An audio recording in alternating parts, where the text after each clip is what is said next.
আরণ্যকের আমি দ্বিতীয় ভাগটা বলেছি। আজ আগামী পর্বটা বলছি। আগামী দিনে যে একটু জিনিস যে ওই বুড়োর দ্বিতীয় পত্নীর সম্বন্ধে আমি বলছিলাম, ওর একটা ঘটনা আমি ভুলে গিয়েছিলাম কালকে। সেটা হলো ওই বুড়োর দ্বিতীয় পত্নীটার নাম হচ্ছে মঞ্চি। আর একদিন লেখক ওরা যখন ওখানেই ছিল, মানে ওই কুটিরে থেকে ফসল কাটার সময় একদিন লেখক আর একদিন রাত্রে ওখানে গিয়েছিল ঘুরতে ঘুরতে ঘুরতে। তো ওখানে যাওয়ার পর মঞ্চি ওই রান্নাই করছিল, ওই মাকাই সিদ্ধ আর ওই সর্ষে ইয়ের শাক, মটরের শাক। তো ওখানে বসতে দিয়েছিল, মা মা ইয়ে কাশ বিছিয়ে একটা। তো ওখানে বসেছিল। তো ওর বর গণপত, বোধহয় বরের নাম গণপত কি গঙ্গোতা। ওর বর ওর পাশে বাবুজি নমস্কার, হুজুর নমস্কার করে বসলো। আর ওর বড় বউটা তো ঘরের ভেতরেই ছিল। তো কথায় কথায় লেখক বলছিল, আচ্ছা মঞ্চি, তোমরা এখানে যে থাকো এই জঙ্গলে, এইখানে এখানে বাঘ আছে, বন্য হাতি আছে, বন্য মহিষ আছে, বন্য শুয়োর আছে, মোষ আছে, শুয়োর আছে, তোমাদের ভয় লাগে না? বল বাবুজি, আমাদের ভয় করলে চলে? আমাদের তো এটাই চাকরি, আমাদের তো সব সময় এই জঙ্গলে থাকতেই হয়। বলে এই দেখুন না, এই 4-5 দিন আগে আমাদের এই যারা ফসল কাটতে এসে এদের মধ্যে একজন বউ এর একটা ছেলেকে রাত্রে বাঘে নিয়ে গেল। তাই নাকি? কিভাবে? বলে ওরা ঘরের ভীষণ শীত বলে ঘরের ভিতরেই আগুন জ্বালিয়েছিল। আর ঘরের ওই আগরটা, মানে দরজাটাকে আগর বলে তো, একটুখানি খুলে রেখেছে যাতে ধোঁয়াটা বেরিয়ে যেতে পারে। রাত্রে ঘুমিয়ে পড়েছে, কখন বাঘ এসে বাচ্চাটাকে নিয়ে চলে যায়। এবং পরের দিনে তার ক্ষতবিক্ষত শরীরটা কিছু দূরে 1 মাইল 2 মাইল দূরে পাওয়া যায়। তো এইসব তো আমাদের গাসা হয়ে গেছে। তো বলছে লেখক বলছে, মচ্ছি কই তোমাদের এই সম্বন্ধে কোনো ঘটনা ঘটেনি? ঘটেনি আবার? এই তো 3-4 দিন আগেই রাত্রিবেলা খেয়ে আমার স্বামী আর বড় বউ তো শুয়ে গেছিলো। আমি একটু বাইরে বসেছিলাম খেয়ে দিয়ে মাদুর পেতে ওই আমার ছেলে দুটোকে নিয়ে। এমন সময় দেখি দূরে একটা হাতি আসছে। তো দেখে তো আমার ভয় প্রাণ শুকিয়ে গেল। যেতে হাতি আসে তো আমাদের তো এই কুঠির পুঠির সব তছনছ করে দেবে, আর কি করতে পারে তার ঠিক নেই। হ্যাঁ, তো আমি তাড়াতাড়ি ছেলে দুটোকে ঘরের ভেতরে ঢুকিয়ে দিয়ে আমি রাত্রে চুপচাপ দাঁড়িয়ে থাকলাম আর দেখতে থাকলাম। আমার ভয়ে গলা শুকিয়ে গেছে। কি হবে কি হবে কি হবে? বলছে বাবুজি, তারপরে অনেকক্ষণ পর, 15-আধা ঘন্টা পর হাতিটা আস্তে আস্তে মুড়ে চলে গেল। আসলে হাওয়াটা আমাদের দিকে আসছিল না, হাতির আমাদের উল্টো দিকে যাচ্ছিল, এই জন্য আমাদের গন্ধ হাতিটা শুনতে পারেনি। আর হাতিদের বলছে চোখের দৃষ্টি খুব কমজোর আছে, সেই জন্যে আমরা বেঁচে গেলাম সেই যাত্রা। এরকমই আমাদের চলতেই থাকে। এই জন্যে আমরা তো ভয় করলে হবে না, আমাদের জীবন এরকমই, আমরা এতেই অভ্যস্ত। যখন হয়েই যায়, কী করা যায়? তো এই ঘটনাটা কাল আমি বলতে ভুলে গেছিলাম। এরপরে ঘটনা হচ্ছে যে ওই ছতর সিংকে যে লেখক 150 বিঘে জমি দিয়েছিল, যার সঙ্গে গঙ্গোত্রী প্রজাদের সঙ্গে ঝগড়া লেগেছিল, সেই ছত্তর সিং, তা লেখক ওদের গঙ্গোত্রীদের ফসল ওদের কাটতে দেয়নি বলে ওর সঙ্গে রাগারাগি হয়েছিল, দুশ্মনও বনে গেছিল ছত্তর সিং। সেই ছত্তর সিং একদিন লেখককে নেমন্তন্ন পাঠায়। তো কাছারি কর্মচারী বললো, হুজুর যাবেন না ওখানে, কিন্তু ছত্তর সিং লোক সুবিধার নয়, বহুত ভয়ঙ্কর লোক, ওরা অনেক লেটেরাল আছে, আছে। তখন লেখক বলল, দেখো, নেমন্তন্ন করলে যদি না যাই তাহলে তো ওদের অপমান হবে। আর আরেকটা কথা, না গেলে ওরা ভাবে আমি ওদের থেকে ভয় পেয়ে গেছি, তার চেয়ে যা হবে দেখা যাবে। লেখক ঘোড়ায় চড়ে যায় ছত্তর সিংয়ের ঘরে। ছত্তর সিংয়ের ঘরে যেয়ে পৌঁছতে ঘোড়ায় যখন উঠোনে ওঠে, তখন হঠাৎ ওর বড় ভাই আসে। ছত্তর সিং ছিল না, বড়, आइए हुजूर, आइए आइए, हमारे बड़ी बड़ी किस्मत है যে आप हमारे घर पधारे हैं।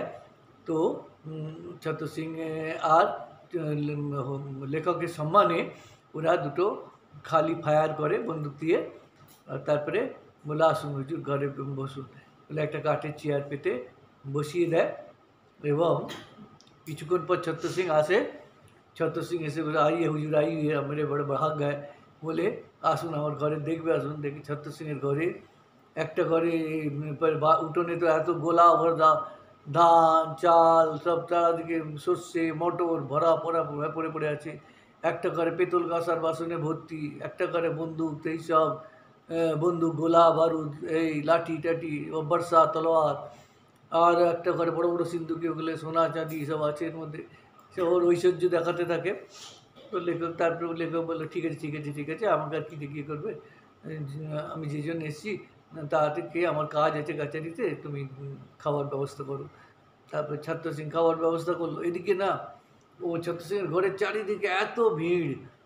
বললে এরা কে কারা? বলে এরা সব আমার প্রজা, এরা সব খেতে এসেছে আপনার আমাদের এই নেকামতের মধ্যে, এরা সব আমার প্রজারা। বেশিরভাগই গঙ্গোত্রী সব প্রজারা, গরিব লোক সব, ছেঁড়া জামা কাপড় হাফ প্যান্ট, উলঙ্গ বাচ্চারা সব, এরা খাওয়ার জন্য এসেছে।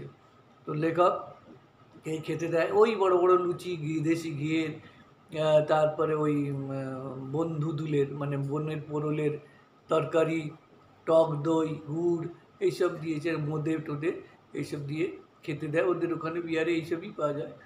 তো খাওয়া দাওয়ার পর ও ওই ছত্র সিং বি এত টাকা নিয়ে থালায় করে এতগুলো টাকা দিয়ে ওকে নজরানা দিয়ে বলে হুজুর নজরানা নিন। লেখক বললো, লেখক কী করলো, নিজের থেকেও কিছু 2-4টা টাকার সঙ্গে মিশিয়ে বলে এই টাকাগুলো এই গরিবদের দিয়ে বেটে দাও, আমার কোনো নজরানার দরকার নেই। আর ও বলে এদের মিঠাই খাইয়ে দাও। তারপরে লেখক যখন ঘরে যাচ্ছে ঘোড়ায় চেপে, তখন ওরা আবার ফায়ার করে সম্মান জানায়। ওখানে ওই ছোটু বলে ছেলেটাকে দেখলো, যে ছোটু হচ্ছে যে ওই দক্ষিণের ছেলেটি নাচ গান করে আর পয়সা রোজগার করতো, সাউথের যে ছেলেটি। তো ছোটুকে বলে আরে ছোটু তুই এখানে কী করছিস? বলে বাবুজি এখানে আপনি আসবেন আর ভোজ হবে বলে খাওয়ার জন্য আমি এসেছি, এখানে আমি নাচ গান করে দেখাবো। বললো ও আচ্ছা আচ্ছা ঠিক আছে, তুই একবার কাছে দিতে আসিস না। বলছে, তারপরে বললো আচ্ছা বাবু যাবো। তারপর আমি যখন কিছুটা গেছি, ছোটু পিছনে পিছনে ছুটে আসে। বললে বাবুজি, বলুজি কি আমাকে একবার তোমাদের কলকাতায় নিয়ে যেতে পারবে? বলে কেন রে? বললে আমি অনেক ভালো ভালো নাচ গান জানি, এখানে লোকেরা এসব বোঝে না, আমাকে যেতে। বলে আচ্ছা আচ্ছা তুই কাছারিতে আসিস, দেখবো এখন চেষ্টা করো তখন। তারপরে ও চলে যায়, বলে ছোটু জিততে, তারপরে ছোটু চলে যায়। এরপরে 2-3 দিন পর ছোটু কাছারিতে আসে। বলে ওরা কর্মচারী বলবো বাবুজি ছোটু এসেছে। বলে হ্যাঁ হ্যাঁ ছোটু আয় আয় আয়, কী ব্যাপার বল। বলবো বাবুজি আমি বলছিলাম ওই কলকাতার কথা। বলে ও তো পরের কথা, তুই আমাকে বল কি তুই নাচ জানিস, কি দেখাবি। বললো বাবুজি আমি না এখানে তো এইসব আজে বাজে নাচ দেখাই কেন, এখানের লোকেরা শাস্ত্রীয় নৃত্য জানে না, আমি শাস্ত্রীয় নৃত্য শিখেছি। বলে সে কী রে, কী করে শিখলি তুই, যে কত দূর থেকে এসে? বললো বাবুজি এখানে একজন গুরুজি ছিল, যে কী নাচ শেখে আমি ঠিক নামটা ভুলে গেছি। বলে সেই নাচ আমার শেখার খুব ইচ্ছা ছিল। তো আমি গুরুজির শুধু নামটা জানতাম, কিন্তু কোথায় থাকতো জানতাম না। আমি ঘুরে সব জায়গায় যেতাম। গুরুজি কেউ বলতে পারতো না কোথায় থাকে গুরুজি। ফির একদিন আমি একটা বাড়ির গোয়ালে শুয়েছিলাম, হঠাৎ দেখি 4টে লোক বসে বসে ওই শাস্ত্রীয় নৃত্যের কথা বলছে, ওই গানটা যে নৃত্যটার কথা আলোচনা করছে। আমার কান খাড়া হয়ে যায়। ফির ওরা এইসব বলছিল আর ওই গুরুর সম্বন্ধেও কথা বলছিল। তখন আমি ওদের কাছে যাই এবং বলি ভাইয়া আমি এই নৃত্য শিখতে চাই, ওই গুরুদেবের ঠিকানা কোথায়? তো ওরা আমাকে বলে দেয়। তারপরে আমি হেঁটে সেই গুরুজিরা ওখানে যাই। করে দরজা খটখটাই, তো একটা বৃদ্ধ লোক বেরিয়ে আসে, প্রায় 70-80 বছর বয়স। বললো কে তুমি? বললো গুরুজি আমি আপনার নাম শুনে অনেক দূর থেকে এসেছি, আমি এই নাচ শিখতে চাই। বলে এইসব নাচ আজকাল চলে, কেউ দেখে? বলে আমি জানি না গুরুজি, আমি শিখতে চাই, আমি অনেক দূর থেকে আসছি, আমাকে ফেরাবেন না? বলে আমার ছেলেরাই সব শেখেনি, কেউ শেখেনি, আজ পর্যন্ত কোনো ছাত্র আমার কাছে আসেনি। এইসব নাচ কি আজকাল কেউ চলে? তুমি শিখতে এসছো? বললো হ্যাঁ আমি গুরুজি আমি শিখবো, আমি অনেক দিন ধরে এইটা আমার শেখার খুব ইচ্ছা, কেউ শিখুক বা না শিখুক আমি শিখতে চাই। তো গুরুজির চোখে জল এসে যায়। বলে এই প্রথম তুমিই আমার একজন ছাত্র হলে, আর কেউ আমার কাছে এইসব নাচ শেখেনি, চলো তোমাকে আমি শেখাবো। फिर আমি 1 বছর ধরে গুরুজির ঘরে থেকে আমি ওই নৃত্য শিখেছি। ওই নাচ এখানে কেউ শেখে না। শুনেছি কলকাতার লোকেরা এইসব ভালো ভালো নাচ শাস্ত্রীয় সঙ্গীতের কদর বোঝে। তো আপনি যখন যাবেন আমাকে নিয়ে যাবেন, তাহলে আমি ওই নাচ দেখে আমি আমার কলার যে সন্তুষ্টি আমি পাবো। বলে ঠিক আছে, আমি যখন কলকাতা যাবো তোকে নিয়ে যাবো, তোর খবর দেবো, তুই তো এখানেই থাকিস? বললো হ্যাঁ। তো চলে গেল। ওকে ছোটুকে 2 টাকা বকশিস দিল, বলে যা তুই চলে যা।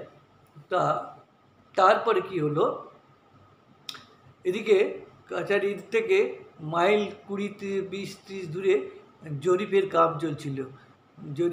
চলছিল। তো ওখান থেকে খবর আসলো যে ম্যানেজার বাবুকে একবার আসতে হবে। তো ম্যানেজার বাবু ঘোড়ায় করে আরও 2-4 জন কর্মচারীকে নিয়ে ওখানে গেল। ওখানে যাওয়ার পর ওখানে সে অনেক লোক জরিপের কাজ করছে। পটোয়ারি যে আছে সে ওখানে 20 সাল ধরে ওখানে কাজ করছে, 20 বছর ধরে। তো সে একে বললো আসুন হুজুর। তাঁবু টাবু সব খাটিয়ে রেখেছিল, সব ব্যবস্থা সমস্ত করে রেখেছিল। তো ওখানে যাওয়ার পর খাওয়া দাওয়া করে টারে। তো প্রথম দিন তো বিশ্রামই করছিল, জরিপের কাজ হচ্ছিল। ও মাঝে মাঝে লেখক দেখতে যাচ্ছিলো পটোয়ারির সঙ্গে সঙ্গে। পরের দিন বিকেলবেলা 2-2:30 পর খাওয়ার পরে লেখক বলে চলো একটু জায়গাটা দেখে আসি কীরকম। যেতে যেতে এক জায়গায় দেখে একটা সিমেন্টের খুঁটির উপরে একটা অদ্ভুত মানুষের মূর্তি, ভূতের মতো।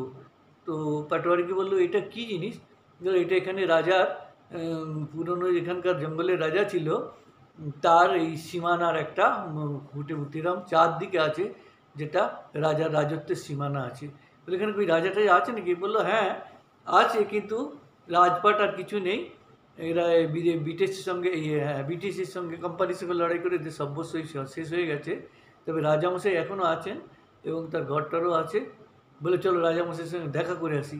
বলে হুজুর কেন যাবেন? সে তো বুড়ো হয়ে গেছে, 80 বছরের মধ্যে, চোখেও ভালো দেখে না। তা হোক, এত দূরে যখন এসেছি চলো রাজামশাইয়ের সঙ্গে দেখাই করে আসি। তো ওখানে যায়, রাজার ঘরে যায়, দেখে রাজার ঘর সেরকম কিছুই নয়, খোলারি ঘরই আর ওই ইটের সব কিছুই ভগ্নাবশেষ। শুধু রাজার ঘর আর অন্য প্রজাদের ঘরের মধ্যে এই বিশেষতা এই ছিল যে রাজার ঘরের চারদিকে পাঁচিল দিয়ে ঘেরা ছিল। তো ঘরের দরজা খুলতে একটি যুবক এসে আসছে। বলে কী হয়? পাটোয়ারি বলে এক বাঙালি বাবু এসেছে রাজা সাহেবের সঙ্গে মিলতে। তো তো তখন আরেকটি মেয়েও বেরিয়ে আছে, স্বাস্থ্যবান যুবতী। বলল রাজা সাহেব তো ঘরে নেই, সে তো মোষ চড়াতে গেছে। বললো কোথায়? এই কিছু দূরেই। বললো আমাকে তার কোথায়? বললো আমরা চলে যেয়ে তার রাজার সঙ্গে মিলতে যাব। বলে আচ্ছা চলুন। মেয়েটি কিছুটা দূর দেখে দূরে নিয়ে এসে দেখলো একটা বট গাছের তলায় রাজা সাহেব বসে আছে। তো ওখানে গেল লেখক আর ওই পাটোয়ারিজি বললো রাজা সাহেব আপনাকে দেখতে একটা বাঙালি বাবু এসেছে। বল কই? তো রাজা সাহেব বললো আচ্ছা বাঙালি সাহেব বাবু আপনি কি করেন? আমি বললাম আমি এই জঙ্গলের ম্যানেজার, এখানে আপনার অনেক কথা শুনলাম তাই আপনার সঙ্গে দেখা করতে এলাম। হ্যাঁ লেখক 2-4টে মুরগি, কিছু ফল টল আর এসব নিয়ে ভেট নিয়ে গেছিলো রাজা সাহেব, আপনার সঙ্গে এই সামান্য কিছু ভেট এনেছি। তো রাজা সাহেব ওর মেয়েটাকে, ওই মেয়েটা তার নাম হচ্ছে ভানুমতি। বলে ভানুমতি এগুলো নিয়ে যা, আর রাজা সাহেবের খাবার ব্যবস্থা কর, এই হুজুরের খাবার ব্যবস্থা কর। তো রাজা সাহেবের ছেলে বললো হুজুর আপনি সজারুর মাংস খাবেন? আমি আজই 2টো সজারু ফাঁদে পড়েছিল, সজারুর মাংস খাবেন? লেখক কী বলবে, বললাম কিছু বলেনি। তো বলে যা ভানুমতি হুজুরের জন্য খাবার দাবার ব্যবস্থা কর। বা আপনি বলছে তুমি খেয়ে দিয়ে তারপরে যাবে। তারপরে কিছুক্ষণ পর মোষ নিয়ে সন্ধ্যেবেলা চলো তুমি ঘরে চলো। ঘরে নিয়ে যেয়ে ওকে আর পাটোয়ারিকে বসায়। এদিকে ওরা খাবার, ভানুমতি খুব তাড়াতাড়ি খাবার ব্যবস্থা করে ফেলে এবং মোটা মোটা ভাতের চালের, লাল চালের ভাত আর মাংস আর ওই বন দুধুল পোরল, যাকে পোরলের তরকারি, এইসব করে খেতে দিল, অনেক যত্ন করে খেতে দিল। আর খাইয়ে টাইয়ে বললো বাবুজি আমরা এই খাই, এখানে এইসবই পাওয়া যায়। তো বললো না না না তোমার খুব রান্না খুব ভালো হয়েছে, খুব খেতে ভালো হয়েছে। তো খেয়ে ফির বললো রাজাবাবু বললো আবার আসবেন। আর ওই ভানুমতি বললো বাবুজি ভালো করে খাওয়াতে পারলাম না তাড়াহুড়োতে, আবার একদিন আসবেন। বললো আচ্ছা আচ্ছা ঠিক আছে, আমি তো এখন এখানেই আছি, জরিপের কাজ চলছে, আবার আসবো বলে রাজা ও সাহেবের ওখান থেকে ও লেখক চলে আসে। তারপরে কি হয়, একদিন লেখক কাছারিতে বসে আছে, একটি লোক আসে লেখকের কাছে। তো বলল হুজুরের ম্যানেজার সাহেবের সঙ্গে মিলতে চাই।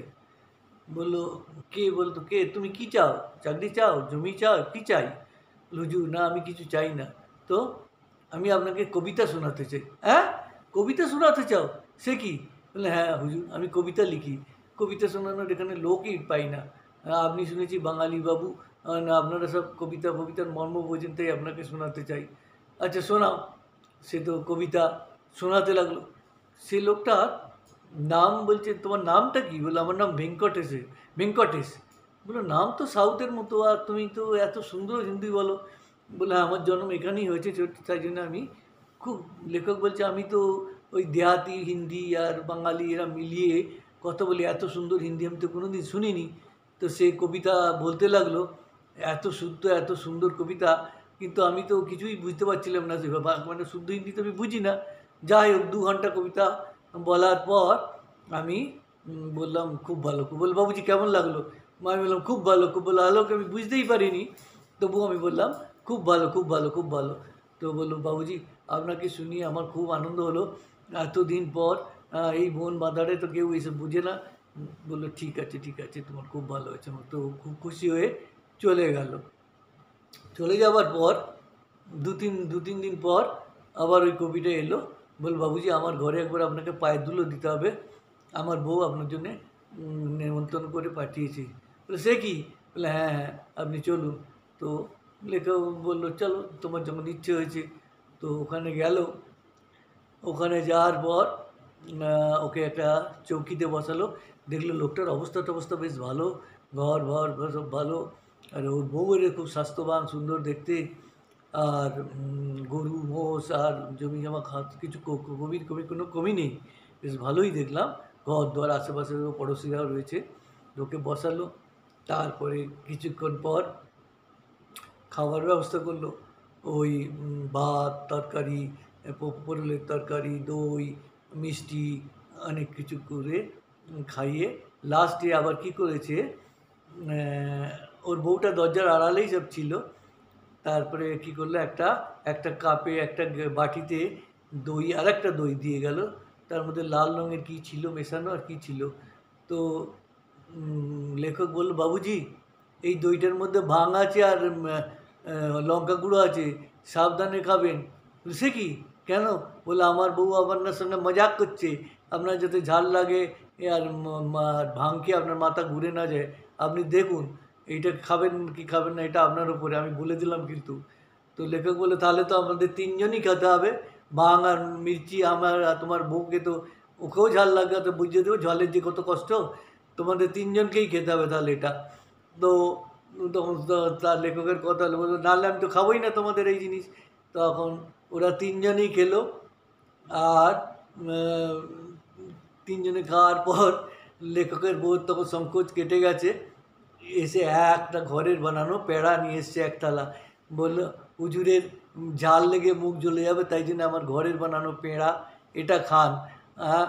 আর বললো, তো জিজ্ঞেস করলো, বললো আমি এইখানে আছি এত বছর ধরে, আর কেউ তো আসে না তেমন, এই আমার স্বামী এই কবিতা লেখে, আমাদের কোনো অভাব নেই। তো পেঁড়া খেলো, কী সুন্দর স্বাদিষ্ট ঘরের পেঁড়া, যে ঝাল লেগেছিল, ভাঙের যে নেশা হয়েছিল সেটা কমে গেল। তারপরে বলল আচ্ছা, লেখক বললো আচ্ছা কবি তুমি তো এসেছি, এবার একটা কবিতা শুনিয়েই দাও। বলে শুনবেন? তো মুখ একদম উজ্জ্বল হয়ে উঠলো তার। তখন সে কবিতা শোনালো। কবিতাটার মানে হচ্ছে, একটা ছেলে মোষ চড়াতে যেত, আর ওখানে একটা মেয়ে ওর স্যালিদের সঙ্গে রোজ আসতো, আর চান করতে আসছে, ও দূর থেকে দেখতো, আর চোকাচুকি হতে থাকতো। তারপরে কি হলো, ওই মেয়েটি চোখাচোখি হতে থাকতো। তারপরে কথা হয়নি, এদের মনে ভাব হয়েছিল। একদিন ছট পূজার দিনে ওসব সহেলিরা আসছিল, সেদিন ওই লোকটি ও একদম সামনে গাছের আড়ালে দাঁড়িয়ে দেখছিল। মেয়েটি ওকে দেখে নিয়েছিল। তো ছেলেটি হাত দিয়ে ইশারা করে বলল, আসো। তো মেয়েটি বলল, আসবো, ওই ফেরার পথে তোমার সঙ্গে কথা বলবো। তারপরে ছট পূজা করে ফেরার পথে ওর স্যালিরা এগিয়ে গেল, তখন এসে বললো, কী ব্যাপার? বললো, আমি তোমাকে খুব ভালোবাসি, তুমি তুমি আমাকে বিয়ে করবে? তুমি আমাকে কি বিয়ে করবে? বলল, আমি কি জানি, আমি জানি না, তুমি তোমার ইয়েকে বলো, আমার বাবাকে বলো। কিন্তু ওই ওই লোকটা ওর বাবাকে বলার হিম্মতই হয়নি। তারপরে কিছুদিন পর সে দেখলো সে মেয়েটি আর আসছে না, আর চান করতেও যায় না। তো রোজ যায় কিন্তু দেখে তাকে আর পেল না। তো লেখক ভাবলো এই কবি হয়তো কারোর প্রেমে পড়েছিল, আর তার সঙ্গে তার বিয়ে হতে পারেনি। হালাকি ওর দ্বিতীয় পত্নী তো এই দ্বিতীয় ওর নিজের যে স্ত্রী, দেখতে কিছু খারাপ নয়, তবু ওর প্রথম প্রেমের কথাই মনে আছে বোধহয়। সেই জন্যেই এই কবিতাটা লিখেছে। বললো, বাহ, খুব ভালো কবিতা হয়েছে কবি, এই কবিতাটা আমার তো খুব ভালো লেগেছে। তো ওখান থেকে ওর খুব ভালো লাগলো। ফির ও ফিরে এসলো কবির ওখান থেকে। তারপরে কি হলো? হ্যাঁ, তারপরে আজকে আমি এই পর্যন্তই বলছি। আগের ঘটনাটা আমি আগামী পর্বে বলবো। আর তোমাদের কিরম লাগলো লাইক করো, শেয়ার করো, সাবস্ক্রাইব করো, আর ভুল ত্রুটি হলে ক্ষমা করো। ধন্যবাদ।